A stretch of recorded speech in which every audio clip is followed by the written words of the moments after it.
Good day, beautiful people. Here we are at the top of the year, and I have the nerve to say, if you notice the title here, that energy and emotional management is more important than time management.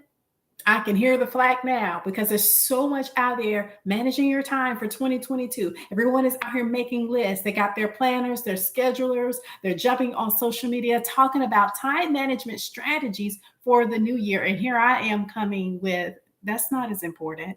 So I'll share in this podcast on why you're managing your emotions and managing your energy is way more important, at least for me. This is my perspective, right?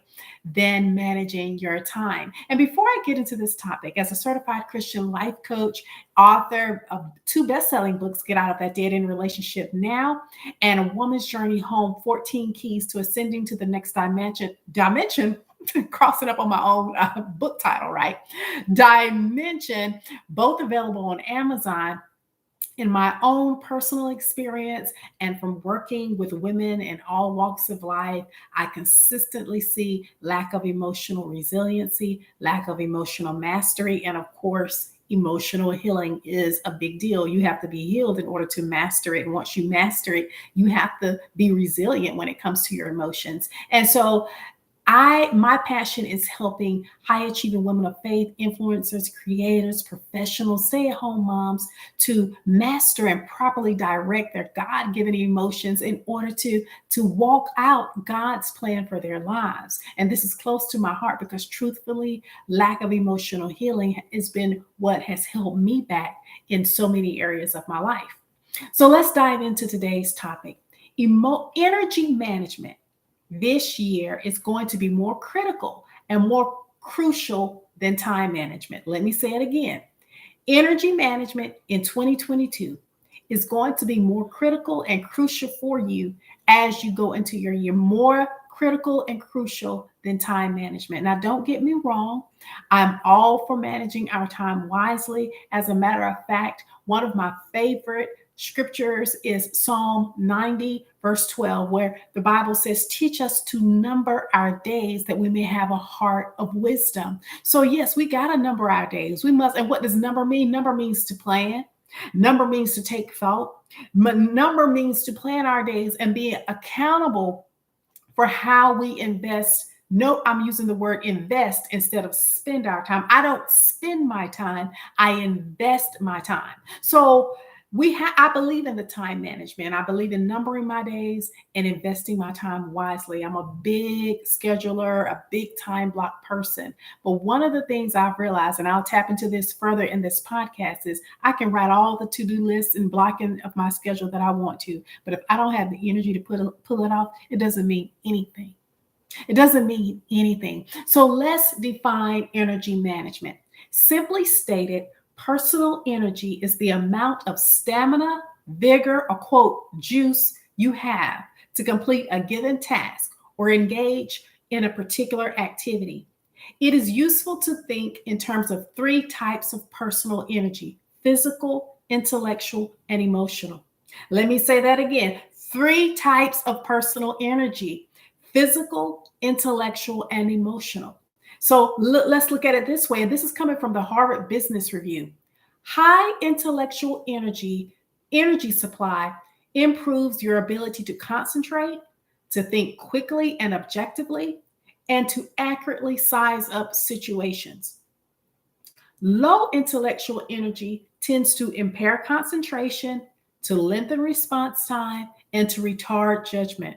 Did you hear that? High emotional energy contributes to patience and to acting in an objective manner when it comes to dealing with people. Low emotional energy leads to impulsive and counterproductive interaction with other people. You're listening to me, you have families, you have your work, your job, you have your project, you have your ministry, you have these different things and plans. How many of y'all, come on, I want high emotional energy. I want high emotional energy. We need that more than time management. So listen at this other definition, which is more of a physics, more of a scientific definition of energy. All right. It's Energy is defined in physics as the capacity to work. And energy for human beings, hear me well, energy for human beings comes from our four main well springs: the body, emotions, mind, and spirit. So for the human being, our energy, our personal energy to work comes from our physical body, our emotions, our mind, and our spirit. Wow.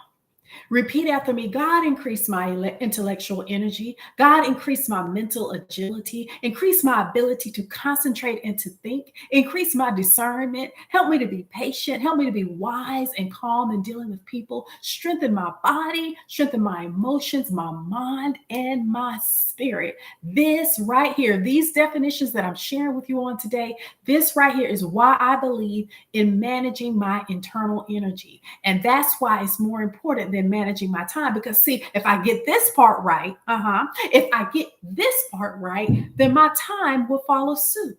And so for us to get the full benefit of how we're investing our time in our days as we pursue purpose in 2022, we have to have the full yield of our strength and energy.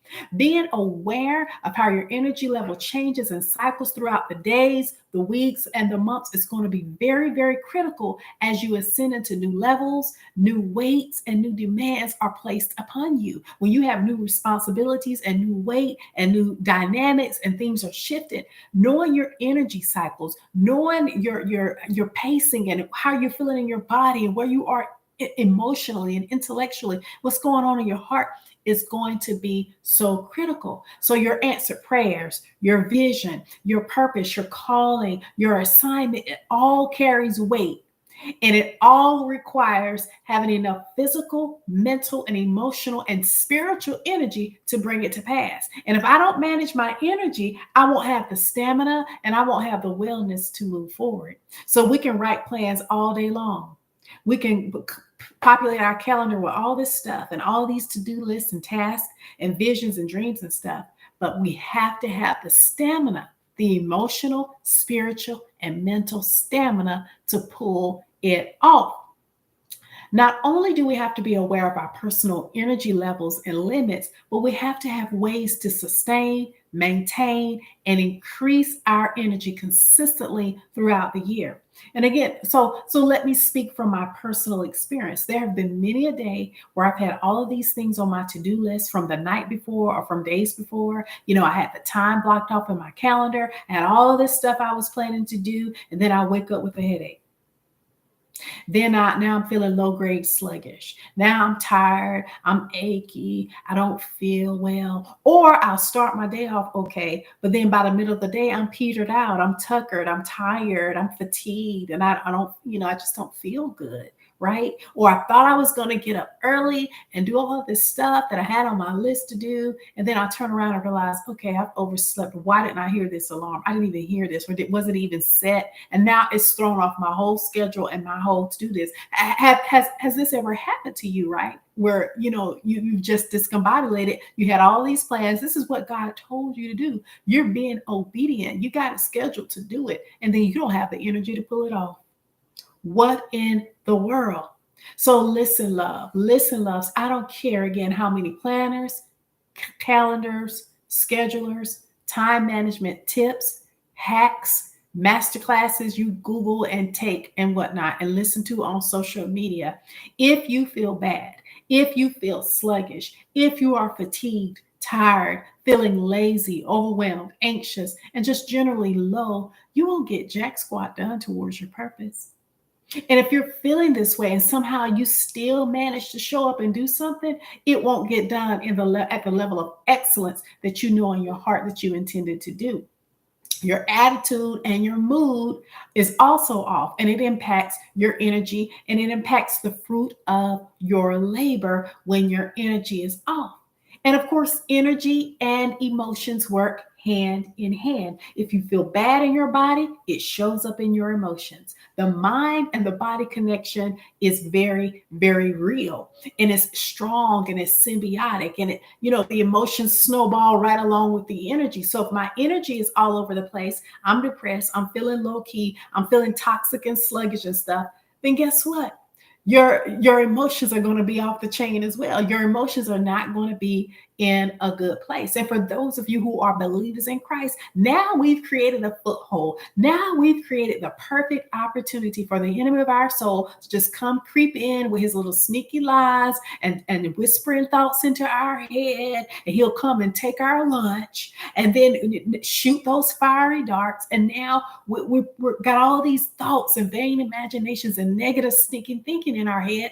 But it started when we didn't manage our emotions. It started when we didn't manage that energy. Next thing you're on the trigger train and the struggle bus. Let me say it again. That old trigger train and that struggle bus mentality will kick in big time when that energy is low and your emotions are out of whack.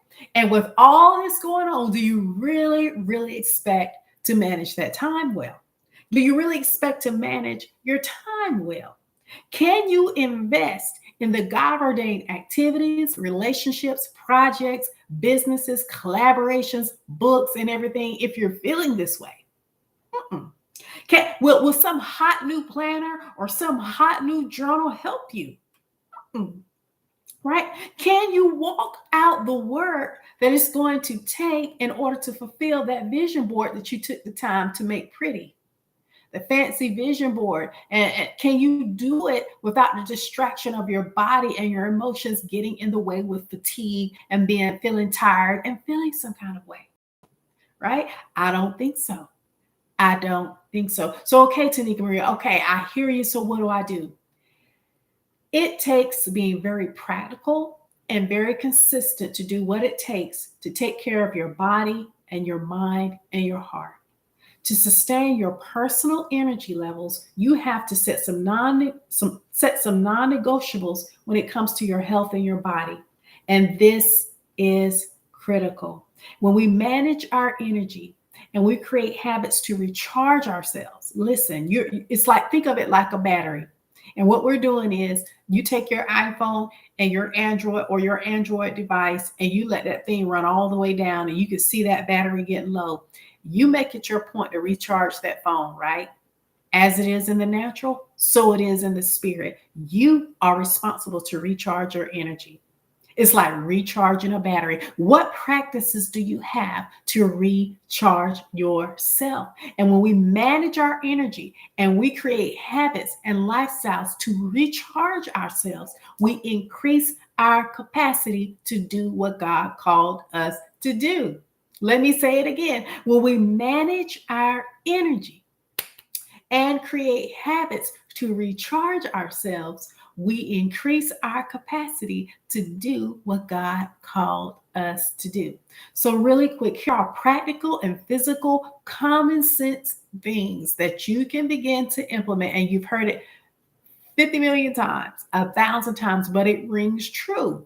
You just can't do what you want to do and eat and do stuff all willy-nilly and then wonder why you don't have energy, right? It's up to us to recharge. So, number one, very practical, stay hydrated and drink your water. Let me take a swallow now.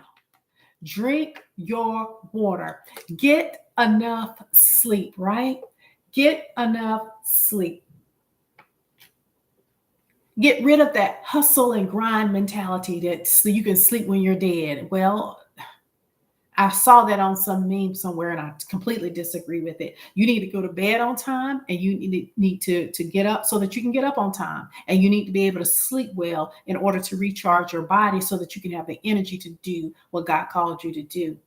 Here's a big one for me. Number 3, don't eat a lot of heavy food at night. This is practical, simple steps. I do my best to avoid eating after 8 o'clock p.m. If I eat too much, if I eat too late, I'm going to feel it when I wake up in the morning and I can't stand that feeling, right? So don't eat all night long, right? It ain't worth it. excuse my English, it ain't worth it. Pigging out in the middle of the night and then waking up wondering why you feel bad. It's not worth it. You're not going to do anything on that time calendar. You're not going to do what you need to do on that to-do list. Get your exercise. This is number 4. Do what you can. Try to do as much as you can through the week. Walk, move around, get some kind of exercise as often as you can. It recharges you and it gives you energy and strength for what God called you to do. And of course, common sense, eat nutritiously. Be careful about what you're putting in your body. Watch it. And this is huge. The sugar, the salts, the junk food, moderation in all things. I don't claim to be some expert in eating and nutrition. I try to watch what I eat. I don't eat a whole lot because I see how it feels in my body when I eat certain foods. So become aware of what you're eating and how you feel when you eat certain things. And if you eat one thing and you feel great and you eat another thing and it feels like a brick is on your stomach, then don't eat that anymore. Watch what you're eating because the food that you put in your mouth truly impacts how you're going to show up in your purpose. Let's see, and I'm trying to turn the page on my notes. Now let's get into the mental and emotional ways to recharge your energy. Make the time and set aside time for private soul care and a devotional with God daily. And this really centers and anchors your soul. Whatever works for you. And for me, it's my worship time, it's my prayer time, it's my reading devotional time in the morning. And when I get off schedule, like when I travel and stuff, it throws me off. And I'm so glad to get back home so that I can get in my regular routine. Another thing that you can do to help you, your mental and your emotional energy is to speak life and affirm yourself consistently on a daily basis. Be kind to yourself. Make this a part of your affirmation, like, I am kind to myself. And I heard someone say it, I'm the kind of person that's kind to myself. I'm learning how to be kind to myself. Beating yourself up, having a bunch of negative self chatter and self talk is corrupting and eating away at your energy. Whenever you have all this negative mind chatter, it's just like draining and siphoning off your energy. It's corrupting and corroding what little energy you have. You're taking it away with all the self condemnation, with beating yourself up, and the negative mind chatter. So one of your affirmations need to be, I'm kind to myself. I am kind to myself. And in that kindness, you're going to treat yourself well. You're going to eat right. You're not going to be perfect, but you're going to be intentional and you're going to be aware of what's going on inside of you. And you're going to be kind to yourself in your journey. Here's another key for maintaining and sustaining and growing your mental and emotional energy capacity. And I learned this from Mark Sharona. He says, energy will always rebound when you stop opposing and resisting and start accepting. Energy will always rebound when you stop opposing and resisting things, resisting situations, resisting problems, and when you begin to accept them. So, what does that mean? Start accepting where you are in life right now. Start facing the reality of what it is, whatever that it may be for you, a relationship dynamic. It doesn't mean that you're not going to work to change it. But if you can get to the point of acceptance and say, okay, hey, my relationship is not where it should be. Hey, I'm in some serious debt right here. I made this mistake. This situation is not working. This is the reality of my job. This is the reality of my home life. This is the reality of where I am in business. And come to grips with it and accept it. So why is acceptance key to increasing your energy level? Because acceptance opens the door for possibilities. Because when I accept it, now I'm in a position where I can assess what is available to work to start fixing it. But when I'm in resistance and when I'm in opposition and when I'm repressing it and when I'm hiding from it and when I'm running around a circle trying to hide out and trying to avoid feeling my feelings and I'm trying to avoid dealing with it, that's taking a lot of energy. It takes a lot of energy to repress, run from, resist, and oppose a problem than it does to accept it and begin the process of changing. Oh, I said something right there. You want to increase your energy? Begin to accept the place you are now and face the reality of it. Because as long as you're resisting, as long as you're running, as long as you're repressing and trying to numb out, you're draining your energy in a very negative way. The moment you accept and face whatever problem, whatever situation you have, now we open the door to possibilities. Now we can open the door to the Holy Spirit to come in with some truth. Now we open the door for God to move because now we're coming from a place of truth. Now we're coming from a place of acceptance. The moment you begin to accept and face the issue or the problem, that is the moment your energy begins to increase because you've moved, you've shifted from resistance to acceptance. This is huge. So remember, as I close this out, you are the only one who can make the decision to renew and recharge your personal energy levels. Without creating the habits that sustain and increase our energy, you could be headed for an energy crisis. An energy crisis. And as a leader, as a creative, as a professional, as a mom, whatever place you are in life, the temptation is to stay up all night working on projects. The temptation is to eat a lot of bad junky food. The temptation is to not exercise. The temptation is to bust up out of bed and not get your prayer time and your devotional in. The temptation is that when you have problems, it's kind of like put it to the side and keep chugging along. Well, it's going to cause you to get into an energy crisis. And even though you got your calendar, and even though you have your schedule or in your to-do list, if you're not managing this stuff, your energy, you could be heading for an energy crisis and it will take its toll on you, pile up on you. Don't let that be you, sister. Don't let that be you, love. Don't let that be you.